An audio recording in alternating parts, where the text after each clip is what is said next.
নমস্কাৰ বন্ধুসকল, আমি এইটো চিৰি ঢালিলোঁ ৰাতিপুৱা সোনকালে ধৰা হৈছিলে কাম।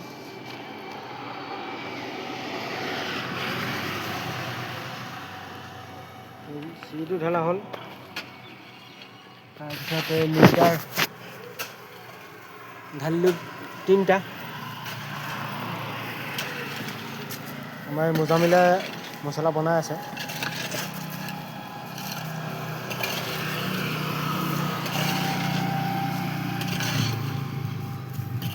জাগাটো ঠেক হৈছে বুজিছ না, বতৰটো বেয়া হ'ল, জাগাটো বাৰু কম হৈছে। কাগজটো পেলাই চিমেণ্ট হ'ল, জাগাটো ঠেক হৈছে, দিগদাৰ হৈছে হয় নাই? মাল চব বস্তু একেলগে উঠাই লৈছোঁ আৰু বৰষুণৰ দিন জাগা নাই। বাহিৰত থ'লে মানে ইটাবোৰ তিতি যায় নাই, সেইটো কাৰণে ইটা চব দিছে নাই, চব দম লগাই দিছোঁ ইয়াত। ভাল চব ইটা থাক লগাই দিছোঁ, বালি উঠাই লৈছোঁ, মানে ইটা উঠাই লৈছোঁ যাতে দিগদাৰ নহওক। বৰষুণ দিলেও কাম চলিব পাৰি, চলাব পাৰি, টেনশ্যন নাই। লিণ্ডাৰকেইটা ঢালিম এতিয়া, 2টা ঢলা হ'ল আৰু এটা আছে ঢালিবলৈ। সেইটো ঢলা হ'লে মানে ঘৰলৈ যাবলৈ আছে, ঘৰলৈ যোৱা নাই।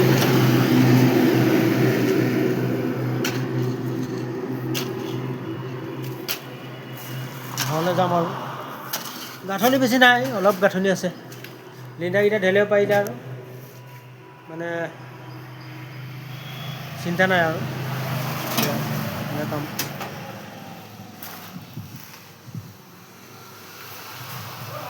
মই ভিডিঅ'টো আগত দিছিলোঁ,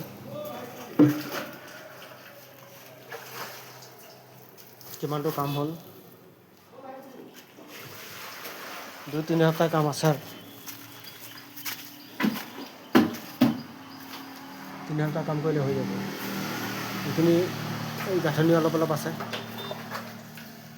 2 ফুটমানকৈ গাঁথনি আছে আৰু লিণ্ডাৰটো ঢালিলে 2 ফুটমান থাকিব গাঁথনি। এইটো টোপটো উঠাবলৈ আছে, টোপটো উঠাই দিম, আগফালে টোপটো। চিন্তা নাই, বৰষুণ দিলেও টেনশ্যন নাই, কাম চলি থাকে আমাৰ। আপোনালোকে ভিডিঅ'টো চাব। আপোনালোকক এটা অনুৰোধ কৰিছোঁ, আপোনালোকে ভিডিঅ'বিলাক লাইক কমেণ্ট নকৰে, শ্বেয়াৰ নকৰে। লাইক কমেণ্ট শ্বেয়াৰ কৰিব, কাৰণ আপোনালোকৰ ভিডিঅ'বিলাকতো আমি লাইক কৰি থাকোঁ, শ্বেয়াৰ কৰি থাকোঁ। আমাৰ ভিডিঅ'বিলাক শ্বেয়াৰ নকৰে আপোনালোকে।